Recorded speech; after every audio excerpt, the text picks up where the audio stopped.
সামনে কেন বলো? কেমন করে জাদুকর ভৈরবের জীবন প্রদীপ নিভে যাবে? কবে শত্রুমুক্ত হবে মানবকুল? ও সেই সবে ওর লোভে। কিন্তু ইরাবতী যে কেন এত লোভী হলো সেটাই একটা রহস্য। পাতালপুরীর কথা কে না জানে, তার কন্যা। হিসেবটা তো ঠিক মিলছে না। আমি আসছি মহারাজ, আমি আসছি। এবার দেখো এই পিশাচিনীর তমসা কি করে। এবার তোদের চোখের পানি আর কোনো দিন শুকাতে দেব না। ধ্বংস করে দেব শুভ শক্তিকে। পৃথিবীতে কেবল একটি শক্তি রাজত্ব করবে, আর তা হলো অশুভ শক্তি। পরিরানী, পরিরানী, তুমি কি আমার ডাক শুনতে পাচ্ছ? পরিরানী, বলো পরিণীতা, কি হয়েছে তোমার? তোমার মুখটা এমন ফ্যাকাশে কেন? আজ তো তোমার বড্ড আনন্দের দিন। আজ তো তোমার রাজকুমার পৃথ্বীরাজ সিংহাসনে বসবে। তুমি রাজবধূ থেকে রাজমাতা হয়ে যাবে। আমার মন বড্ড কুকাইছে পরিরানী। সব ঠিকঠাক হবে তো? মায়ের মন তোমার। সন্তানের জন্য সব সময় চিন্তা হয়। তবে ভেবো না, আজ রাজকুমার পৃথ্বীরাজ সিংহাসনে বসবেই। কেউ তাকে আটকাতে পারবে না। জানো পরিরানী, কাল রাতে আমি স্বপ্নে একটা মেয়ের কথা শুনেছি। তাকে আমি দেখতে পাইনি। সে বলল, তুমি কতজনকে সাহায্য করলে, আমাকে তো এখনো উদ্ধার করলে না। মেয়ে?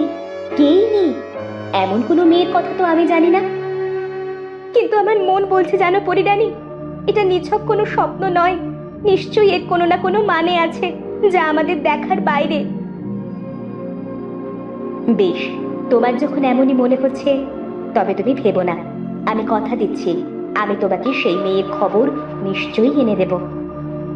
তখনই সেখানে উড়ে এলো কাকাতুয়া। পরিণীতা মা, ও পরিণীতা মা, জানো তোমাকে সারাদিন খুঁজছি। প্রাসাদে তো কোথাও তুমি নেই। অনেক খুঁজে তোমাকে আমি এই বাগানে আবিষ্কার করলাম। জানো তো, সবাই রাজসভায় যাবে। তোমাকে না দেখে, তোমার দোয়া না নিয়ে তো কুমার কিছুতেই যাবে না। তোয়া, তুই এখন যা বাছা, আমি আসছি। তাড়াতাড়ি আসবে কিন্তু।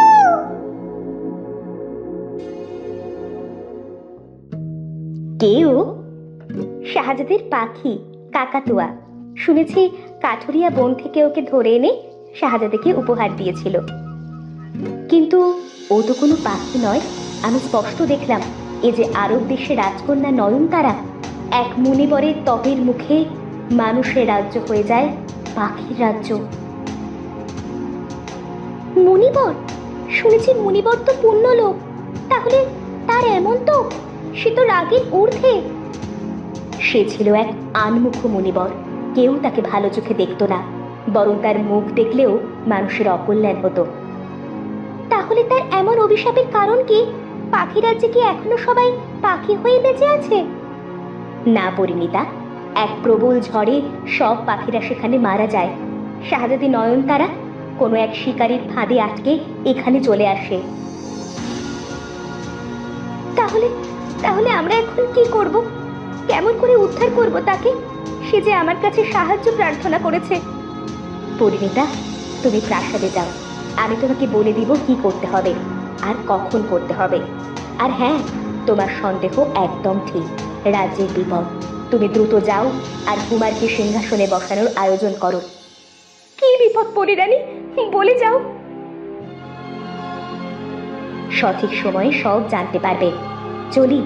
আর প্রাসাদে থাকা অবস্থায় আমাকে একদম ডেকো না পরিণীতা। তবে কি বিপদ প্রাসাদের ভেতরে? আমি তো শুনেছি প্রিয় কেউ আমাদের বিপদের কারণ হবে। শুভ সময় চলে যাবে। যাও পরিণীতা, যত দ্রুত পারো রাজকুমারের হাতে রাজ্য ছেড়ে দাও। আর কখন কোথায় কি করতে হবে আমি সবটা তোমাকে জানাবো। চলি।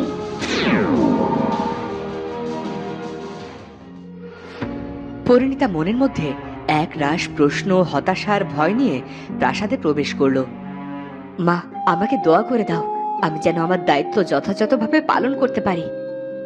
আমার শুভকামনা সব সময় তোমার সাথে আছে কুমার। যুবরাজ, পিতা, রাজগুরু মশাই, আপনারা আপনাদের কি কি দায়িত্ব আছে পালন করুন। শুভ সময় শুরু হয়ে গেছে।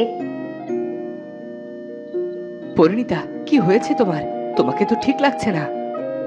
কিছু না, আসলে রাজবধূ থেকে রাজমাতা হতে যাচ্ছি, রাজমাতাদের তো অনেক বেশি দায়িত্ব নিতে হয়। আজ কিভাবে রাজকুমার পৃথ্বীরাজ সিংহাসনে বসবে? তোমরা কি সবাই ভুলে গেছো আজ কি হয়েছে?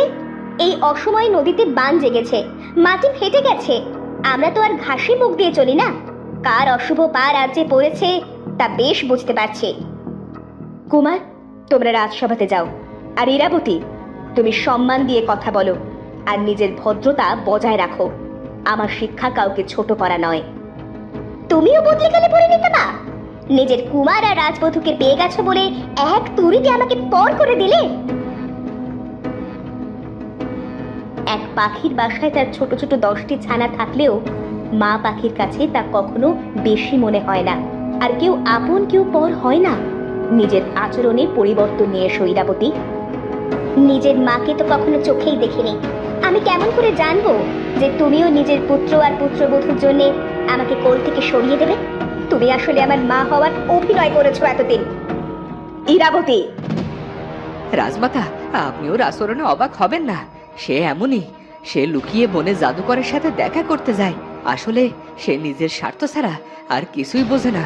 অন্যকে কটু কথা শুনিয়ে কেউ কখনো বড় হয় না। জাদুকরের কাছে যায় মানে কি? কোন জাদুকর? জাদুকর কাটাপ্পা ভৈরব। পরিণীতা মা, ইনি আসলে আমার কেউ নয়। ওই পরিরানীর সাথে ইনি হাত মিলিয়ে আমার ক্ষতি করতে চাইছে। এরা আসলে কেউ আমাদের সুখ সহ্য করতে পারে না। শাহেজাদের ক্ষতি করতে তুমি জাদুকরের সাহায্য চাইতে গিয়েছিলে, কিন্তু জাদুকরের সব শক্তি অনেক আগেই নষ্ট হয়ে গেছে। তুমি শুধু শাহেজাদির নও, তুমি সকলের জন্য ক্ষতিকর। আমি তোমাকে দেখে নেব। ইরাবতী, উনি তোমার বাবা। ওনাকে তোমার ন্যূনতম সম্মান করা উচিত। তুমি দেখছি তোমার শিক্ষা, তোমার আচরণ সব ভুলে গেছো। মা, এতক্ষণ আমি কিছুই বলিনি। তবে আমি দেখেছি আমার আড়ালে ইরাবতী কুমারের মাথায় কিছু তরল ঢেলে দিতে চাচ্ছিল, কিন্তু আমি নজরে রাখায় সে আর পারেনি। আমাদের অনেক কাজ আছে, আসুন। ইরাবতী ভীষণ রেগে সেখান থেকে চলে গেল। তখনই ইরাবতীর কাছে এলো এক দাসী। তুমি কে? রাজমাতা নিশ্চয়ই তোমাকে আমার কাছে পাঠিয়েছে। কি হলো বলো?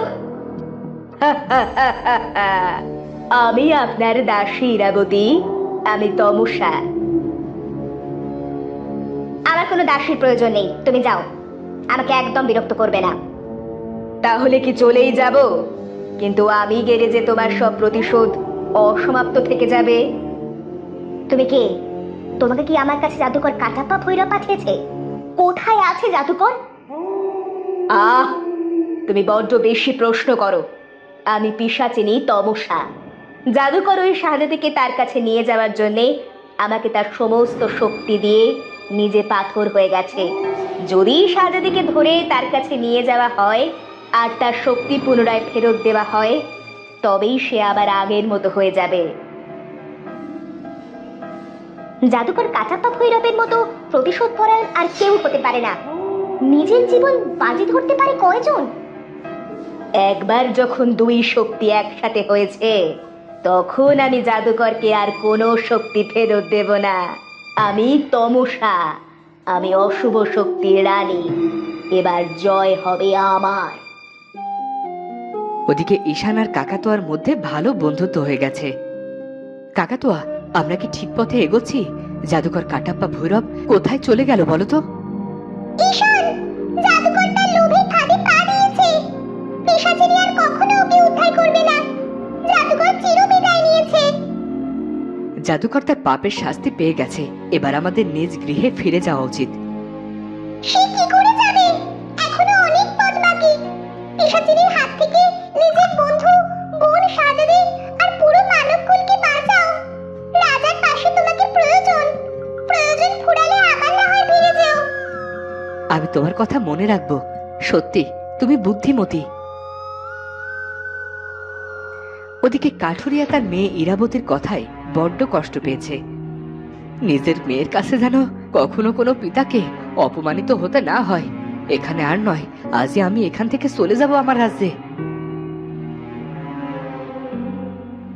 ইরাবতী, ইরাবতী কিভাবে এত বদলে গেল? আমাদেরই কি কোনো ভুল ছিল, নাকি অধিক স্নেহ ওকে এমন ভয়ঙ্কর করে দিল? মা, আপনি অকারণ ভাবছেন। সময় একদিন ইরাবতীকে চিনিয়ে দেবে কে তার আপন আর কে পর। আমরা ভুলে গেলেও সময় সব কিছু হিসেব রাখে। আজ এত আনন্দের দিনেও আমি নিজেকে স্বস্তি দিতে পারছি না শাহজাদি। আমি জানি না এসবের শেষ কোথায়। শুরু থাকলে শেষ থাকবে, এটাই নিয়ম মা। আপনি ভাববেন না, ওপরে একজন আছেন, তিনি সবাইকে রক্ষা করবেন। তো বন্ধুরা, এবার পিশাচিনী তমসা কিসের প্রতিশোধ নিতে ফিরে এসেছে? সূর্যকর রাজ্যের দক্ষিণ প্রাসাদ কি আবারও অশুভ শক্তির আড়ালে ঢেকে যাবে? সেটা জানবো আমরা পরের পর্বে। আর আজকের ভিডিওটি ভালো লাগলে অবশ্যই চ্যানেলটি সাবস্ক্রাইব করে বেল আইকনটি বাজিয়ে দিও। দেখা হচ্ছে পরের ভিডিওতে। ধন্যবাদ।